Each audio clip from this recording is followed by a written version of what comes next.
We are now at 7 o'clock, so I will go ahead and get us started. Hello and good evening, everyone. My name is Shauna Finn, a conservation coordinator with North Carolina Wildlife Federation, and I will be your moderator for tonight's webinar. Before we get started, I have a few housekeeping items to go over. If you would like to ask a question during the presentation, you are more than welcome to do so by typing it in the chat or by using the Q&A, both of which can be found at the bottom of your screen. You can type a question at any point in the webinar. We will be saving time at the end so we can get to as many questions as possible. Now I am going to pass it over to Monty Moray, the president of NCWF's Community Wildlife Chapter, the Southway Conservationist, to give a few updates about the chapter and to introduce tonight's speaker. Thank you.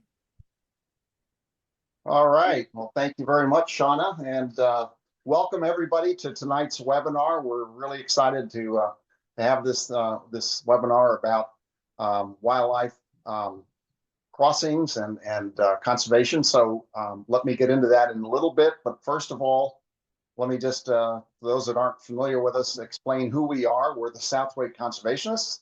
We are located in the general Raleigh area and point south.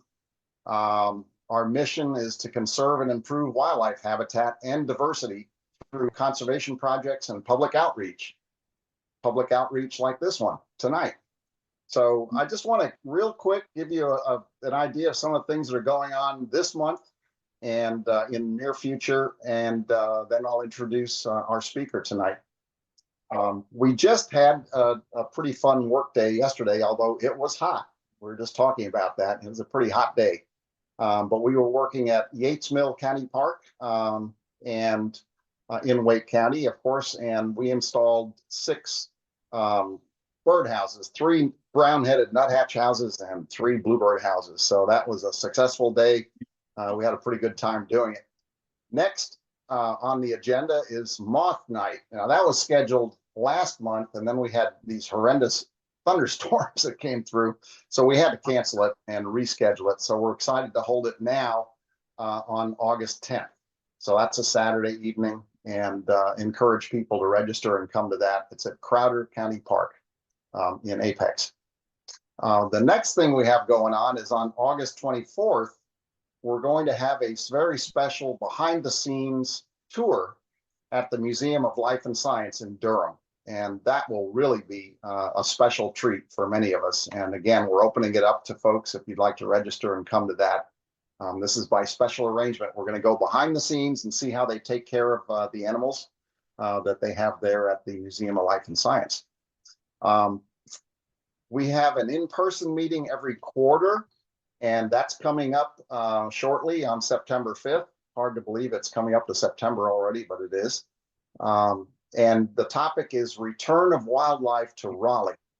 And we're featuring Celia Leckman, who is a park technician and education specialist at Walnut Creek Wetland Center in Raleigh. And there's an amazing story to be told there, and I think it will be very interesting for folks related to the evolution of a highly polluted site where everything was pretty much draining downstream from Raleigh into this wetland. You know, basically what's happened since then, and environmental justice is part of the picture, and how that has a fairly good future now with a lot of the wonderful work that's gone on. So that'll be an interesting one. And then finally, we always love having an observation of the chimney swifts. And if those of you that aren't familiar with it, it is a sight to behold when they, towards the end of dusk, they all kind of come together back to roost in a chimney, and it looks like a smoke going backwards into a chimney. It's amazing.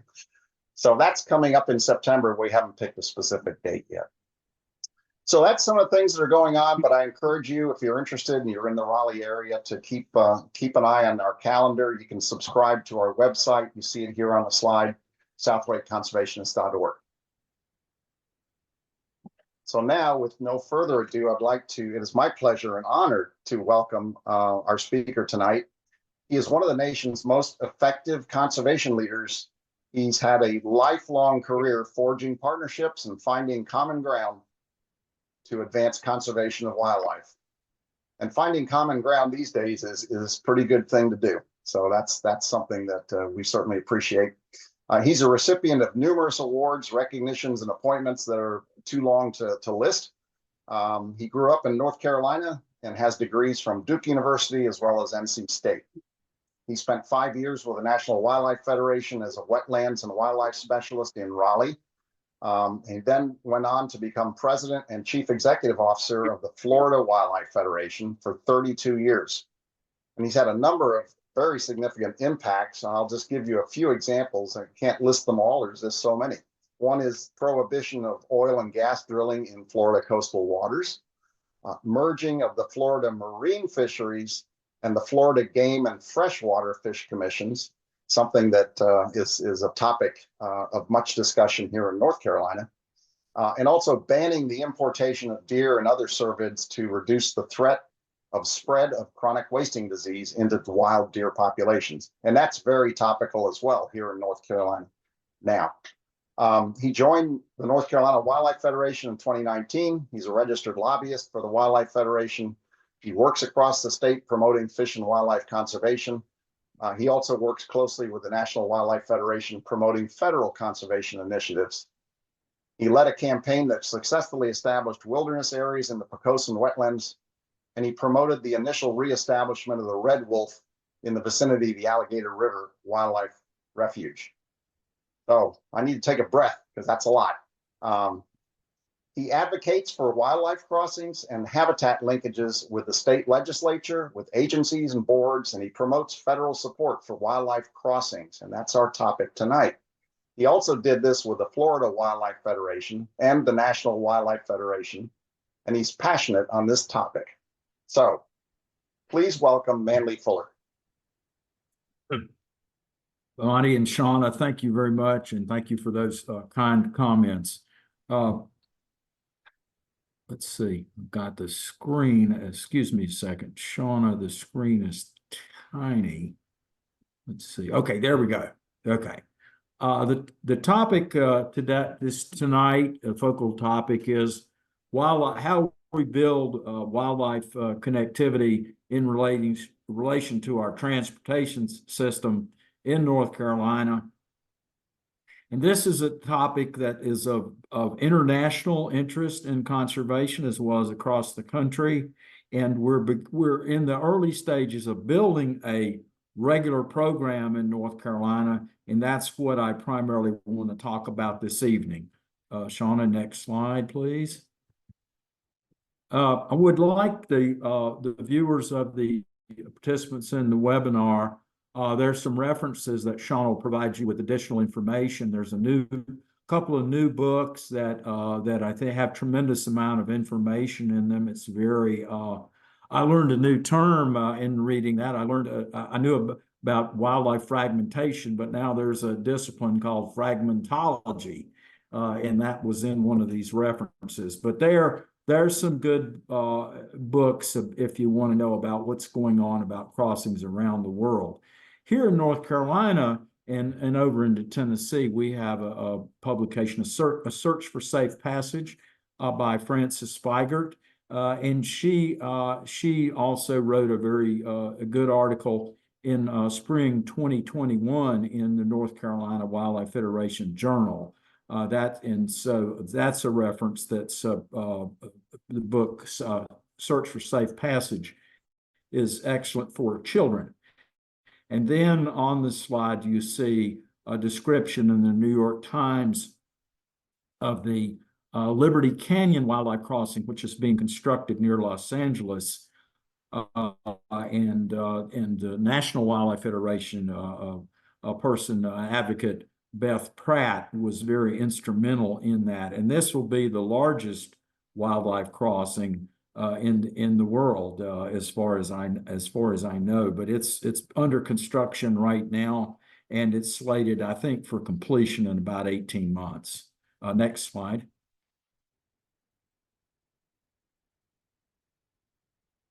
There's a technical reference that we'll provide to you that's a recent study about red wolf in North Carolina, and in the issues relating to roads and traffic, and some ideas about that. And then we also reference 2 blogs that are on the North Carolina Wildlife Federation site currently. Next slide. One of the most well-known examples of crossings is in Banff National Park in Canada on the Trans-Canada Highway in Banff National Park. And there's a whole series of those. Next. That's an example showing fencing, directional fencing, and a significant crossing is utilized by a number of large mammals, including grizzly bears. And it's resulted in a very significant reduction in wildlife collisions in that section of the highway through the national park. Next. Here's some examples across the United States. These are all Western examples. Note the excellent art, good communication, educational feature that's shown in the Nevada crossings, and we might learn some lessons from those states. Next. Here, as I wrote when I was still in Florida, I wrote an op-ed which appeared in 17 papers in the state talking about the need for additional crossings. And I was lucky to be a part of a team back in the 80s that worked on, in response to an environmental lawsuit, worked on the mitigation to settle that case. And that part of that involved extensive wildlife fencing and crossings between Naples, Florida, and Fort Lauderdale, Florida. And that work has been built on, and there are crossings in the Florida Keys and Central Florida, and a few in North Florida. And we can deal with that, tell you about those if people are interested. Next slide. This shows one of the primary species, the highly endangered Florida panther, and it was experiencing, and still does, unfortunately, a lot of roadkill. But they certainly utilize these wildlife crossings. Next. North Carolina, we have some existing crossings, and then we have some that were put in place for T&E species, and then we have some that are committed to and in the planning phase. And there are a number of other potential crossings that have been identified by a group of biologists that would be desirable in the future as we are able to build out a program. Next. There is a place called Stokoa Gap in southwestern North Carolina on Highway 143. There's a dual-purpose crossing, which is part of the Appalachian Trail that's under active construction right now. And then the idea is that will be utilized more by wildlife at night, and is an Appalachian Trail crossing during the day. Next. This is a tragic photograph. It shows an elk that was killed on Highway US 19 near Murphy, North Carolina. This was a collared elk, a bull elk that had moved over there from the Great Smoky Mountains National Park, and you get an idea of the damage and the danger that also poses to humans. Next.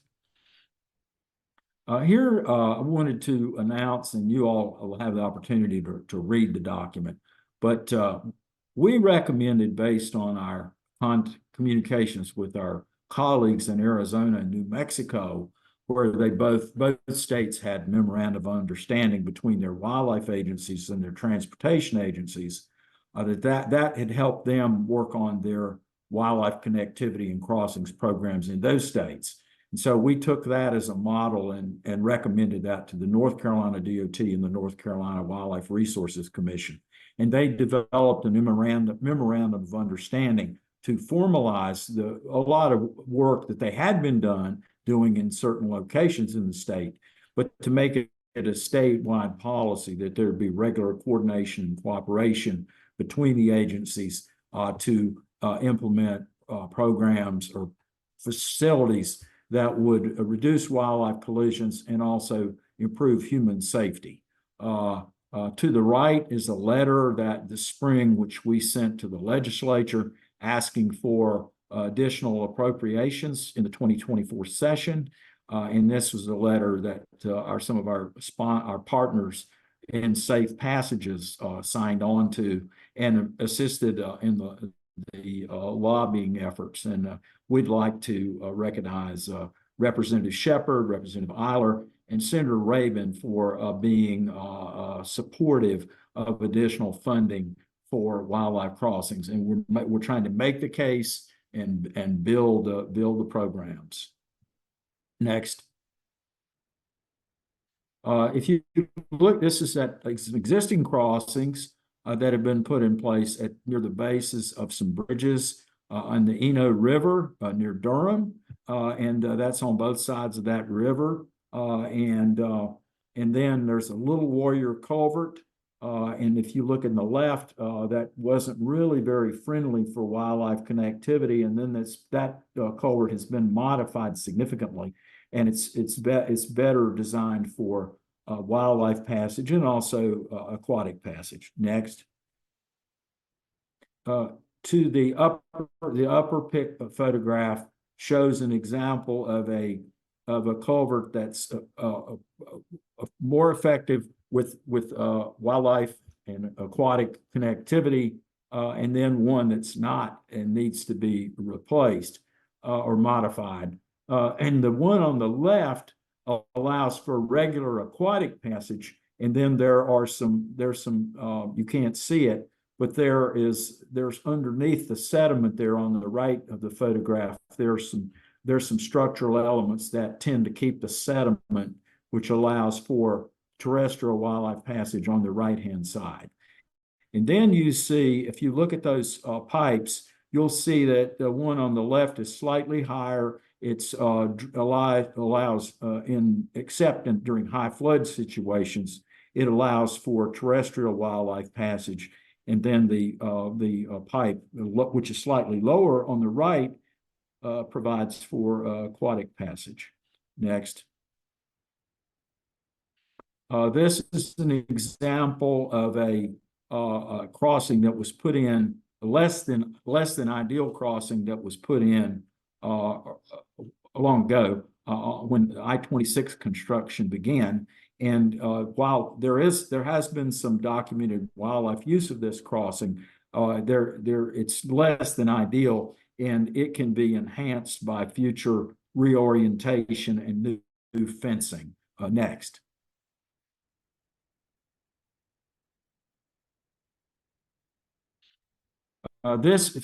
Some of you in the Triangle area will be very familiar with this. This is between Chapel Hill and the Duke Forest, New Hope Creek crossing, and it's had a lot of documentation of wildlife activity underneath this bridge in this urbanizing environment. But there's actual wildlife connectivity there at that location now. Next. There's existing crossing and fencing that have been put in place near Interstate 40 near Wilmington, and it's got a lot of wildlife fencing, and you can see examples that it's utilized by, in this case, by bear and white-tailed deer. Next. This is near the Croatan National Forest. There's a number, there's fencing and wildlife crossings, and see bobcats and a black bear utilizing those. Next. This is in US 64 in Washington County. Travis Wilson provided, with the Wildlife Resources Commission, provided a lot of these slides. And the human that you see by the yellow truck, that was Travis 22 years ago working on this crossing. It's very similar to the crossings that have been put in place down in Collier County, Florida, and it has a lot of wildlife use. Next. This is an example of smaller crossings that are designed to benefit reptiles and amphibians, smaller animals. And this is in Brunswick County on the approach to Oak Island, and also this corridor, this road network goes between several Carolina bays, which are a prominent geological feature in the coastal plain of North Carolina. And here's some close-ups of that crossing. Next.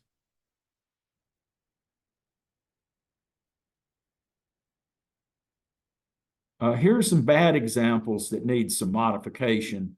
On the left, you have the riprap piles of large rocks and boulders, and that actually underneath that bridge impedes wildlife movement. But there's the ability to put terraces or crossway paths in there, we'll see some other examples later. And then to the right is the style of bridge in floodplains that they used to build more often, and now generally the preferred methodology is to build much wider bridges across floodplains, providing for significantly greater amount of connectivity. Next. These are examples of culverts that have high dry areas in the panel in the sections to the right and the left, with the regular aquatic passage in the center. And then in the case of the lower photograph, there's a dry passage under normal conditions, and then the main stream flow in the right passageway. And of course, during flood situations, these will flood, but they typically are not flooded. Next.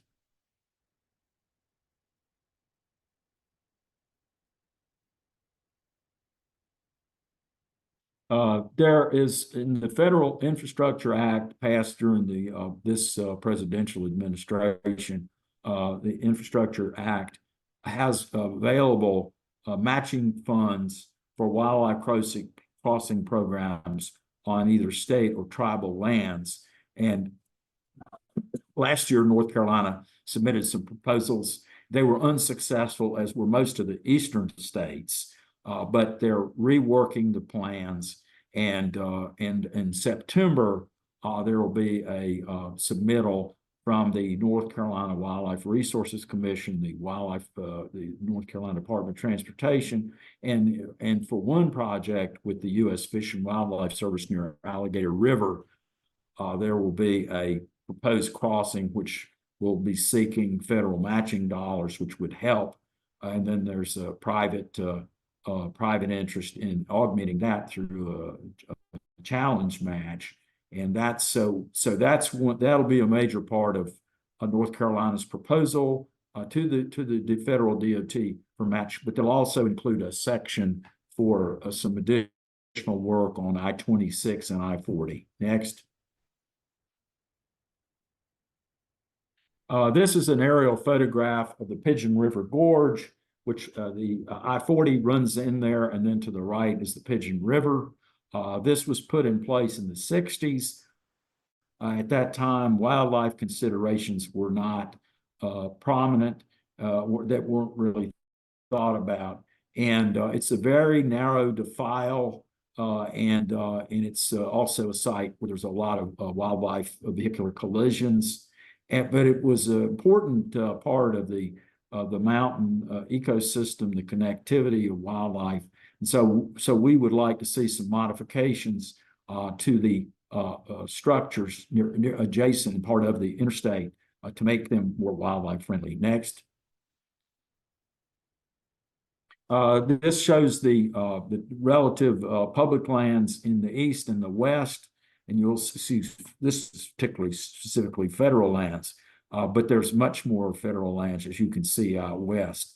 But the spine of the Appalachians in North Carolina and Tennessee is a very, very important for a lot of biodiversity reasons, habitat connectivity, And in the study area that we're talking about in the Pigeon River Gorge, that includes the Cherokee National Forest in Tennessee and the Pisgah National Forest in North Carolina. It's very close to Great Smoky Mountains National Park. Next.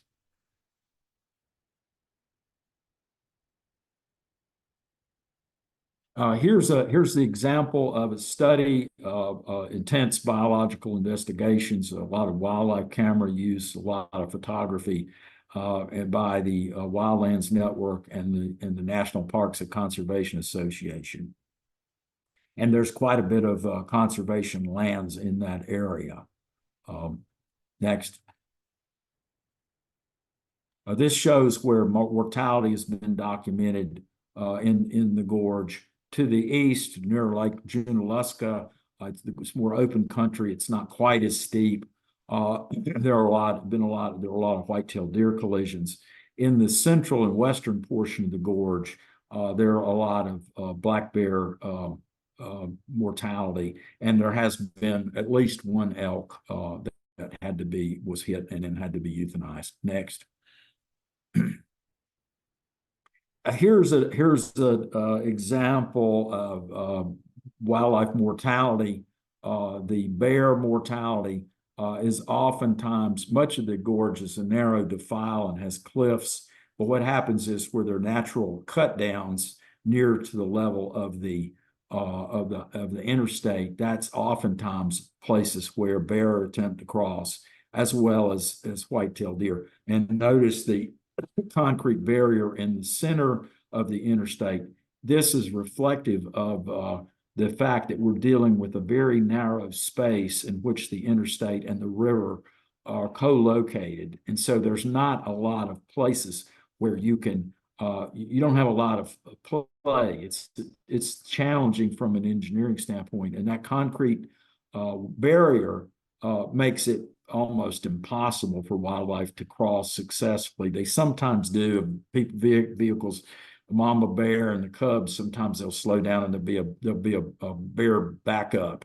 But that's only incidental, and there's a tremendous amount of mortality. And that concrete barrier is designed for human safety purposes to keep on the lanes of traffic from head-on collisions. And then in places that it's higher, because they want to keep the lights from trucks not to blind motorists. So there's complications working in that place. Next. This describes the intense research effort that was conducted, and this is a summary of the key points but there's a lot of wildlife activity adjacent to the interstate. Next. These are the three focal species of the study, but there were at least 50 other species documented in the Pigeon River Gorge area. Black bear, white-tailed deer, and elk were the focus of the research project. Next. Also, bobcats were often seen, red foxes, gray foxes, striped skunks, and long-tailed weasels are some of the 50 species or 50 plus species that have been documented in the Pigeon River Gorge. Next.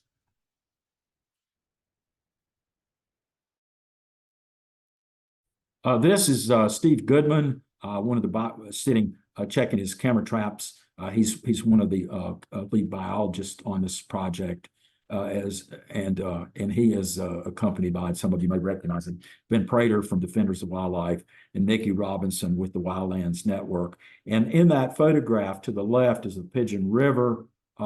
Steve has documented a lot of bobcat activity there. And then up the hill to the right of where Ben is standing is the interstate is at the top of the hill. To the right is a recently installed cattle guard at the Harmon Den exit on I-40, and that is to discourage elk and deer from wandering out into the interstate. And there's the wildlife guard, that's to notify motorists or motorcyclists that they're approaching that cattle guard so they don't have a problem, an accident with that. Next. This is kind of a cute photograph. It shows a mother bobcat with young, and on the left, and the young is attempting to follow the mother. It's unsuccessful. That's a night shot. And then 4 days later in the morning, notice she's given a signal with her tail to the young, and then the young is able to successfully traverse and get up in that culvert later. Next. Here's elk looking down on the interstate at one of those places where there's a break in the cliffs, and there's several bridges. There's 5 bridges that are being replaced, and they're placing wildlife passages underneath all of those bridges with fencing, directional fencing to steer the animals away from the interstate and to use these points of connectivity. Next. Here's an example of a deer looking into and not going into a culvert.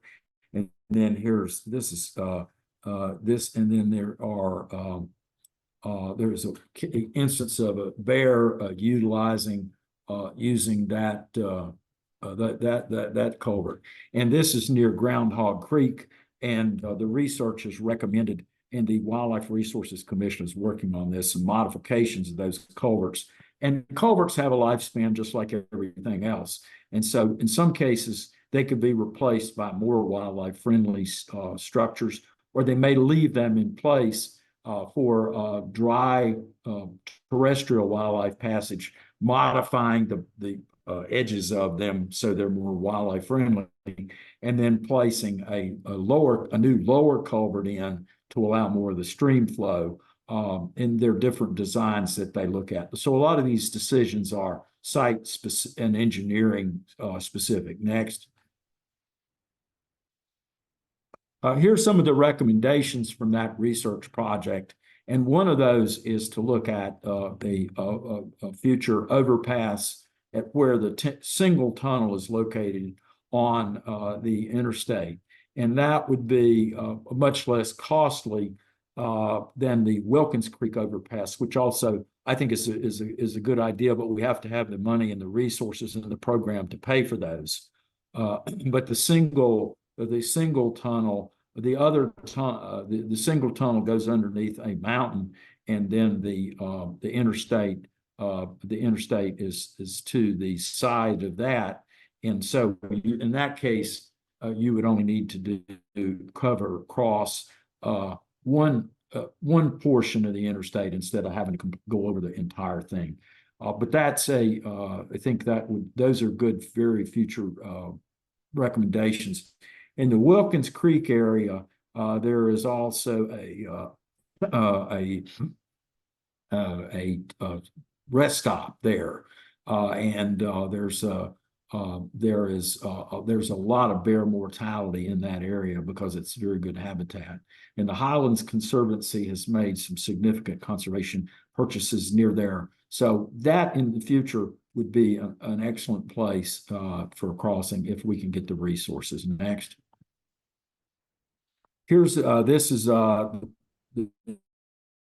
photograph of a small wildlife crossing associated with the Harmon Den, and here's a close-up of the gravel over riprap wildlife crossing. And this is Harmon Den, and there's one on the other side of the creek, and there's been a fencing at Harmon Den, and there is a future need. Harmon Den is essentially, wildlife crossing is essentially complete.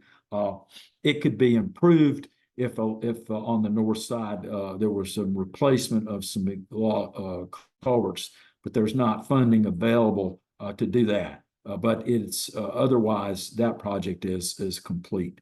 There's photograph below shows a number of us meeting with the governor and Secretary of Natural and Cultural Resources, Reed Wilson, and they're both very supportive of this work. And of course, we're reaching out to other elected officials like I mentioned Representative Eiler and Shepherd, and then Senator Rabin, and the North Carolina Transportation Board, want to acknowledge former Representative Chuck McGrady, who's a big supporter on that board for wildlife crossings, and Landon Zimmer, who's also on the Wildlife Resources Commission and the Transportation Board. He's been very helpful, and Brad Standback is a stalwart in supporting the research and the implementation of these crossings, and he's on the Wildlife Resources Commission.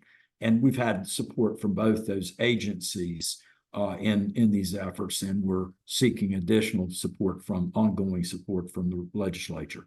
Next.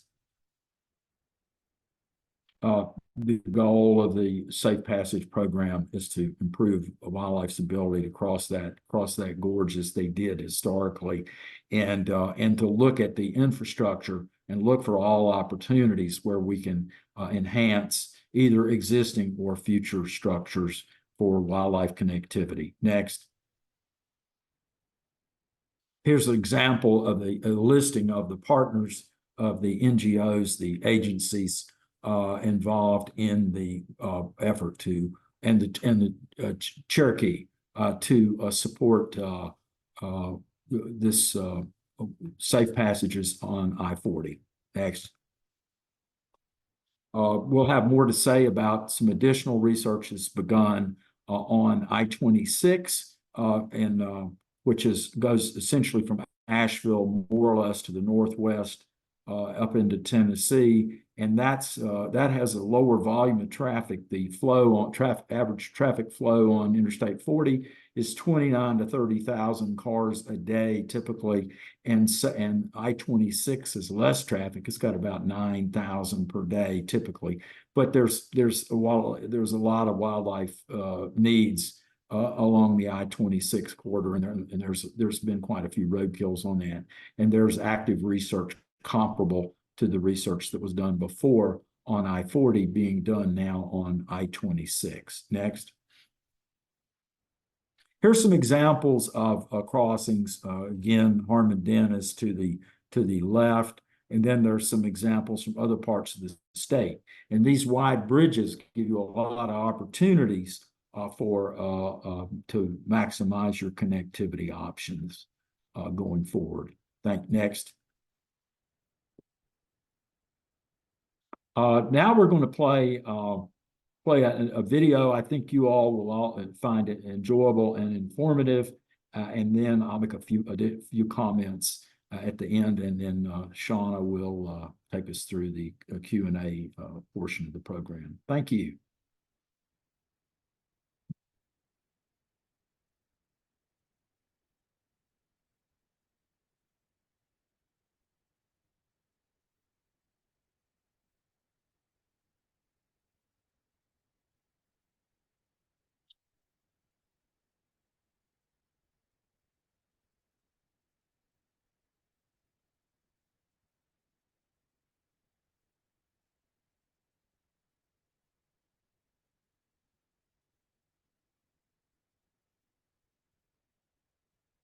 Wilderness areas, a new Tennessee state park that's part of a 10,000-acre watershed, the Unicoi Bear Reserve, and some of the most beautiful sections of the Appalachian National Scenic Trail.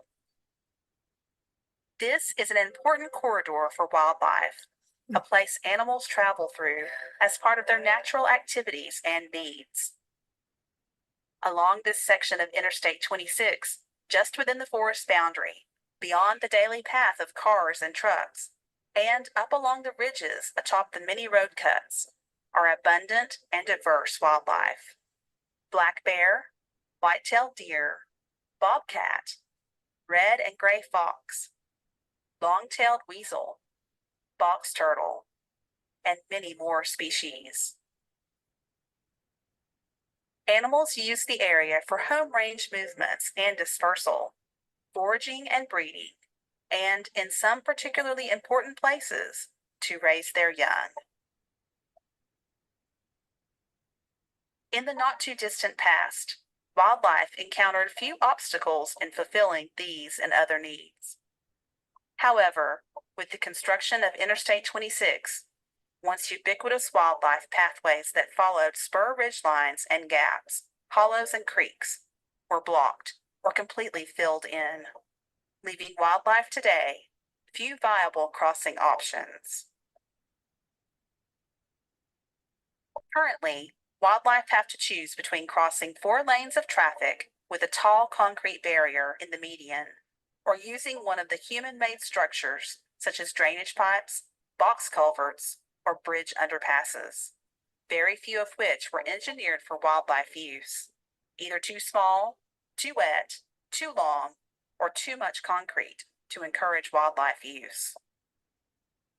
In the early 2000s, 4 small wildlife culverts were installed by North Carolina Department of Transportation per guidance of North Carolina Wildlife Resources Commission and by Tennessee Department of Transportation, with promising results.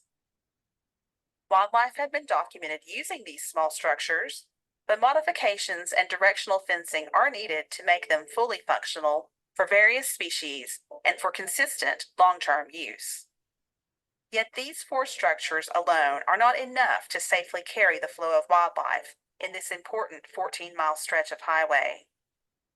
Additional new structures and modifications to existing structures, along with fencing, will be needed to fully restore wildlife connectivity across this landscape. As drivers, it may be most obvious to us that vehicles and busy highways can be dangerous obstacles resulting in the roadkill deaths of individual animals.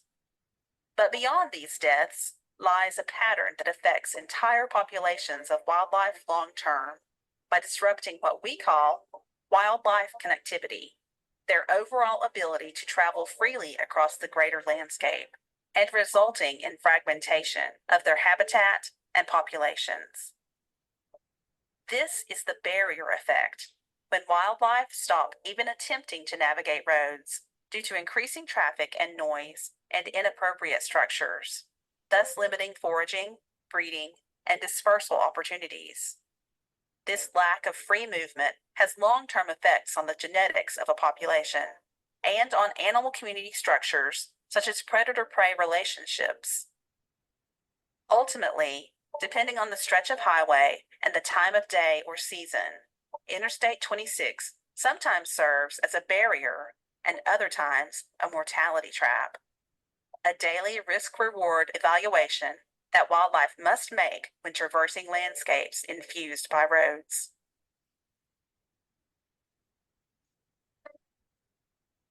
The mission of Safe Passage is to improve wildlife's ability to safely cross Interstate 26 in the Sam's Gap region, resulting in improved safety and restoring wildlife habitat connectivity. In fall 2021, with the support of Safe Passage and community partners, the National Parks Conservation Association began a 2-year study to assess roadside wildlife activity patterns, evaluate wildlife use of existing structures, and determine wildlife mortality hotspots. Through wildlife camera trapping and mortality observations done via driving surveys, we are gaining insight into where activity levels are the highest, the permeability of existing structures, and where wildlife is trying to cross. Once our analysis is complete, we will submit formal recommendations to the North Carolina and Tennessee Departments of Transportation for improvements to existing structures, including directional fencing, bench contouring, wildlife-friendly median barriers, and recommendations for new structures that may include size-appropriate culverts and potentially a wildlife underpass or land bridge. These measures will reduce wildlife vehicle collisions and improve wildlife connectivity across this nationally significant landscape. With the rapid expansion of roads and development in western North Carolina and East Tennessee, many opportunities to conserve wildlife populations and the corridors that connect them have been lost. Along this stretch of Interstate 26, these opportunities are still viable and feasible. But with 8,000 to 10,000 vehicles a day and rising, and with more development encroaching every day, the clock is ticking, and that window is closing. Now is the time to act before it's too late. Please sign up to learn more about Safe Passage and show your support for immediate and long-term solutions to help wildlife safely cross this road and ensure healthy wildlife flow across the southern Appalachians for decades to come.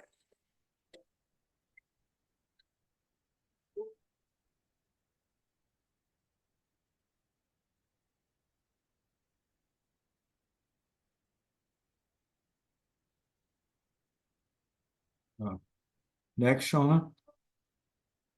Oh, excuse me. I'm sorry. I thought I finished.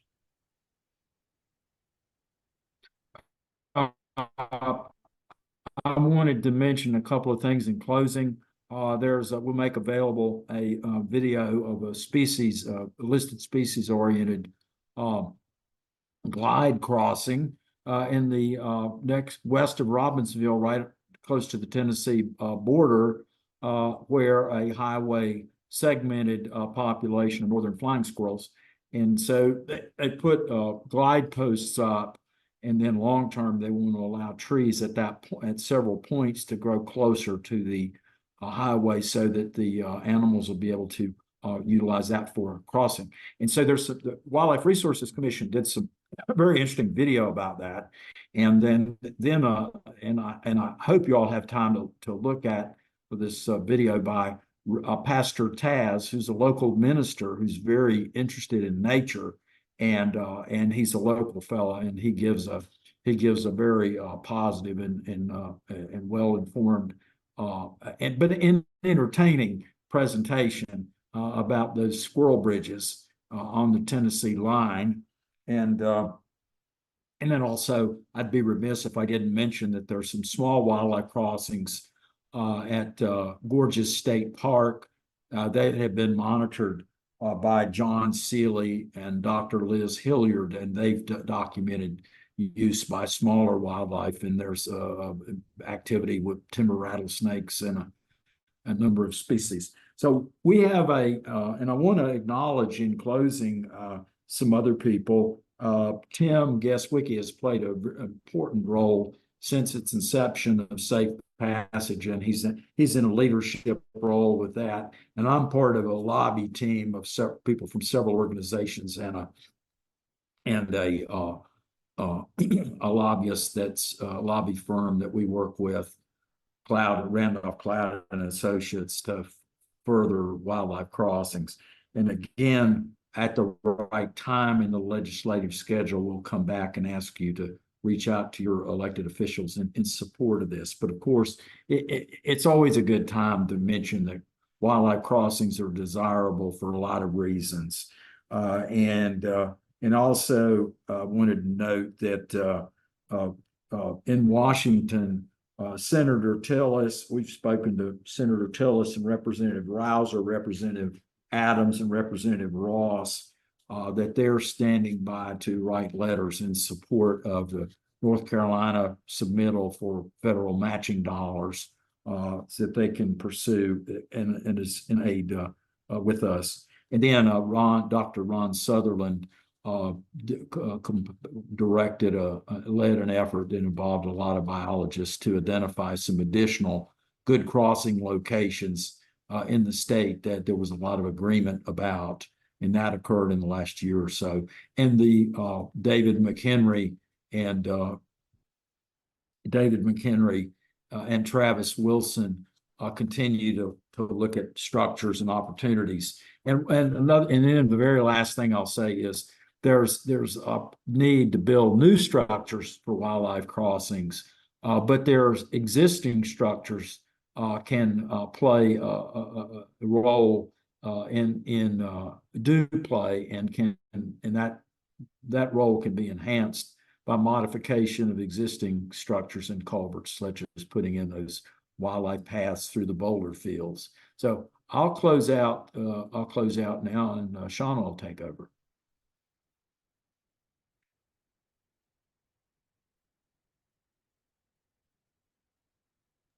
Thank you, Manley, for that wonderful presentation.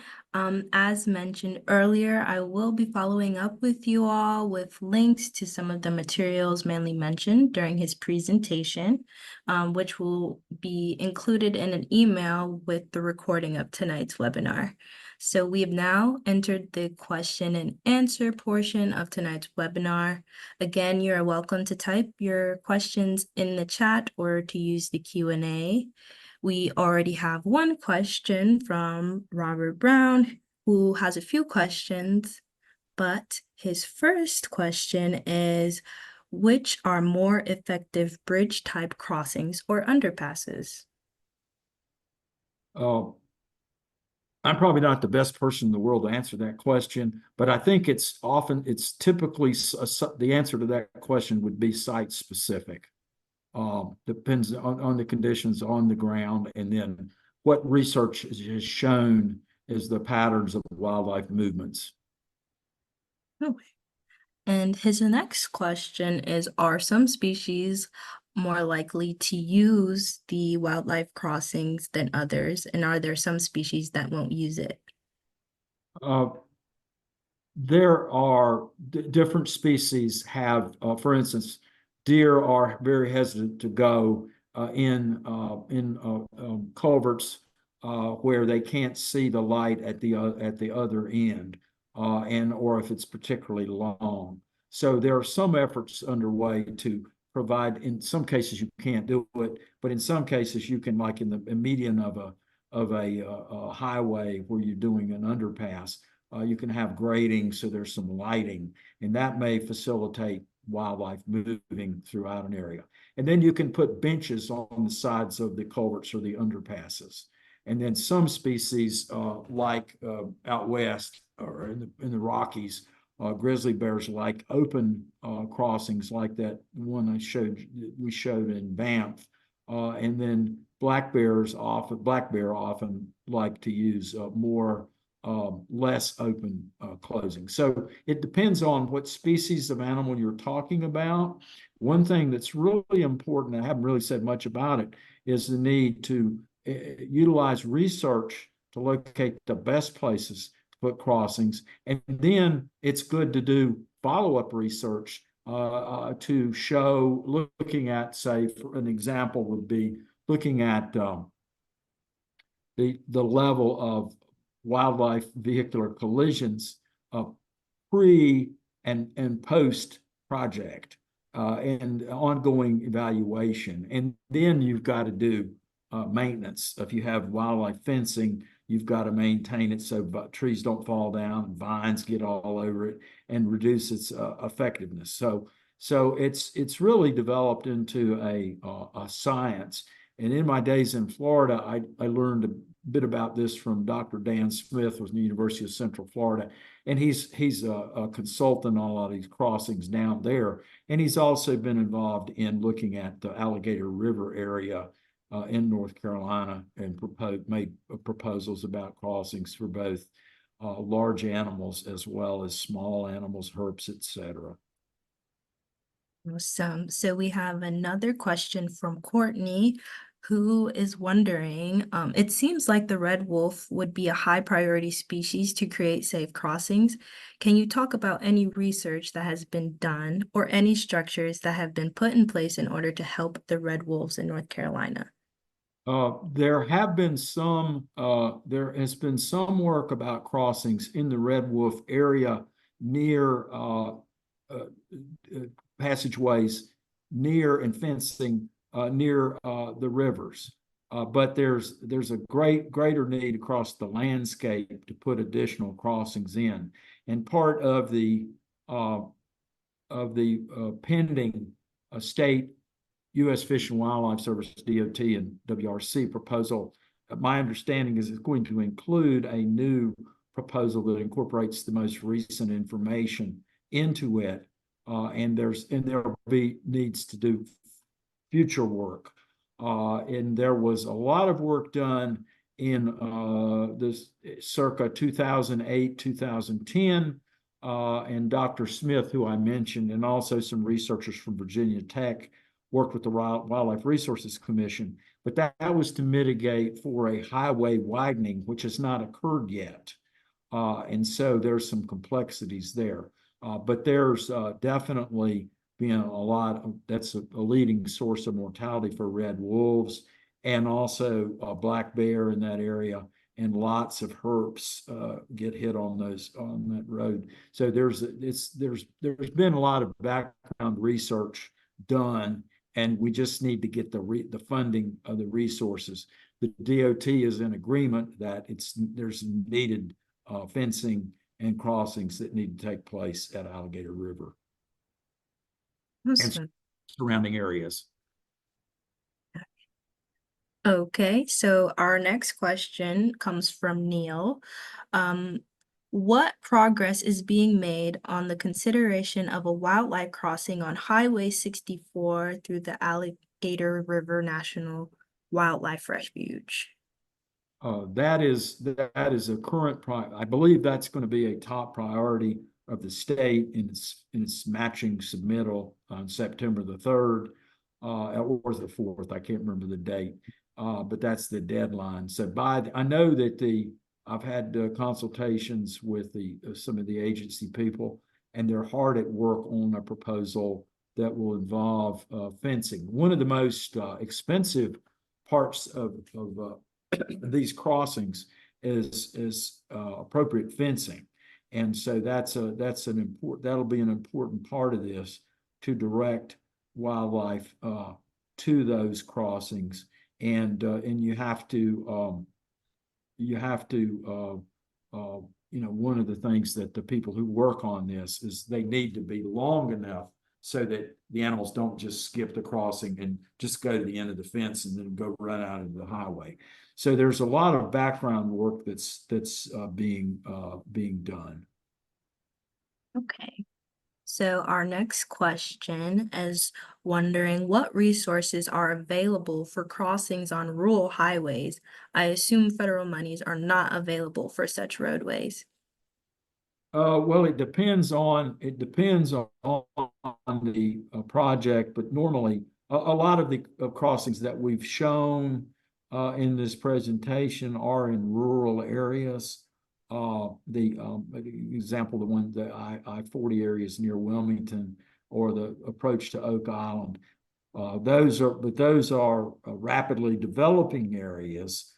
So it's really important to, I'll be more specific and answer your question in a second, but one point I wanted to make is an important factor in locating wildlife crossings is you need to connect conservation parcels, either public or private, that have protection, because you don't want to spend a huge amount of money and have a conservation property on one side and have the crossing, and then have the area developed and then lose the connectivity value. But there are we're looking at all state and federal opportunities to build a program. We're early in what hopefully is going to become over time a much more significant regular program that's applicable all over the state. And what we're trying to do is regularize or normalize wildlife connectivity as being part of our transportation system, whether that's dealing with urban bear populations in Asheville or in very rural areas across the state. And if you look at a map, I didn't show this, but if you look at the map of deer roadkills in North Carolina, you look at that map there in front of you, that's the whole state. It's ubiquitous. So there's a need for this sort of thing all over the state, but we have to make the case and build a program so that it's a normal DOT, WRC function. Okay, so we have a question from Monty. Are there engineering firms that specialize in designing wildlife crossings? Yes, and unfortunately I can't name them right now, but there are firms that work with state transportation agencies that have this as a specialty. I don't recall the name, but there's a firm in Virginia that Joe Guidry, who's a wildlife biologist that I worked with in Florida, and he's associated with the Highlands Biological Station in Sebring, Florida. And he worked for a Virginia consulting firm that specialized in that space. There have been in dealing with the Safe Passages Project, there's a national transportation expert from Canada who's been brought in as Terry McGuire, who's been brought in as a consultant.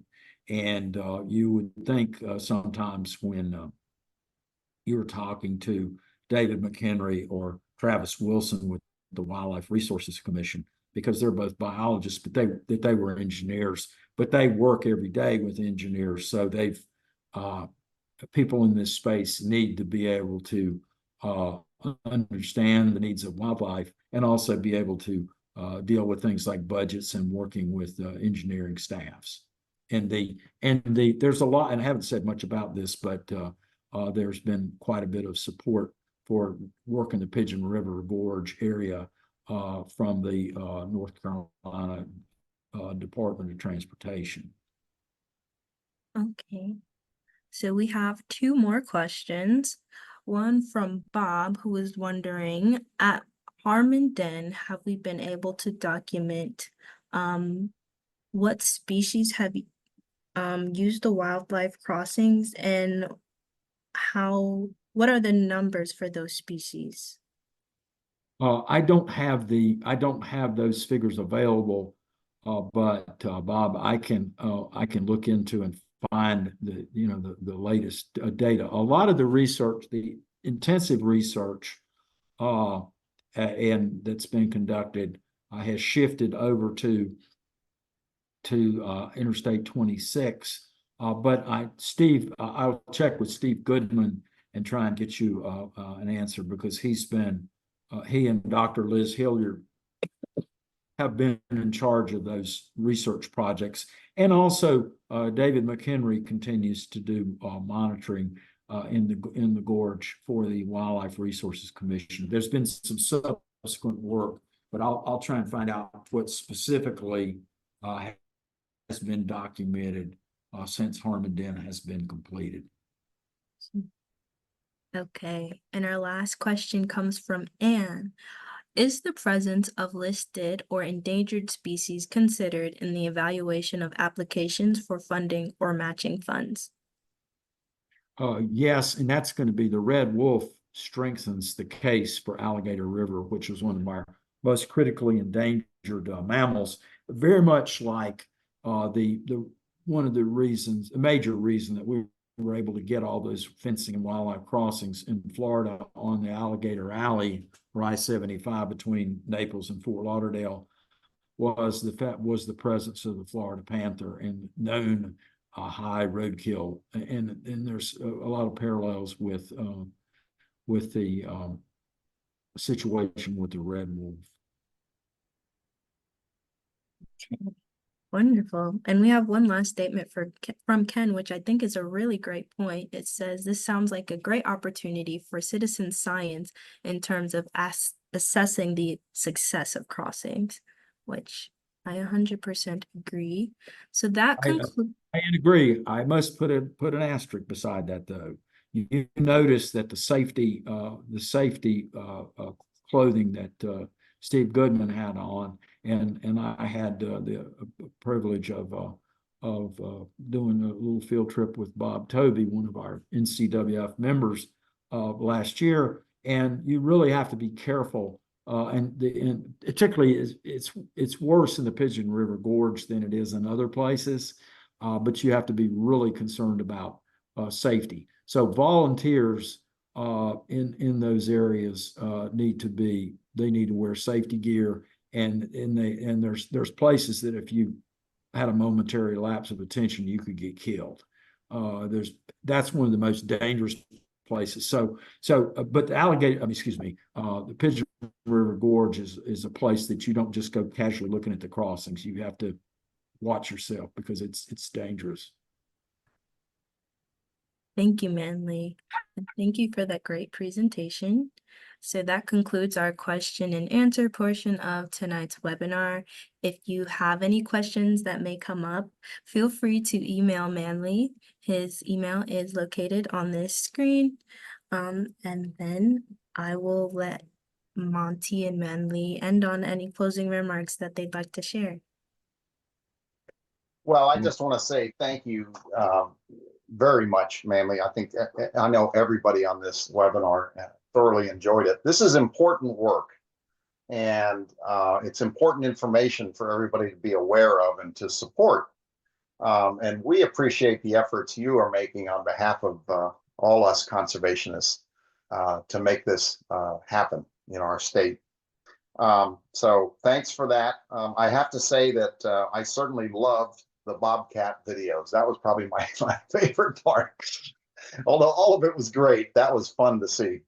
So just many thanks for all your contributions, and I thank everybody else for joining, and hope you'll take this to heart and make sure your representatives understand that you think this is important, and remember to keep this at the top of the agenda. Thank you. Thank you, Monty and Shauna. And this is a growing movement, and you can see in that a number of states are doing wildlife corridor legislation, and the National Wildlife Federation in 2018 and 2020 adopted policy resolutions supporting both wildlife crossings and wildlife corridors. And so this is an area that we're trying to build up these programs really all over the world. And those references that I gave you, Goldfarb and the Crossings of Hope, they're excellent reading and very informative. People are because humans are, well, our road network and our transportation network is a serious source of wildlife mortality and interferes with wildlife movement. So we got to do something about it, and we're in the early days of what we need to do. Thank you very much, and appreciate the positive comments, and we'll look forward to working with you on this going forward. Thank you both for those wonderful closing statements. For those of you that are still with us, I hope you enjoy the rest of your evening. Thanks, Shauna. Good night. Good night.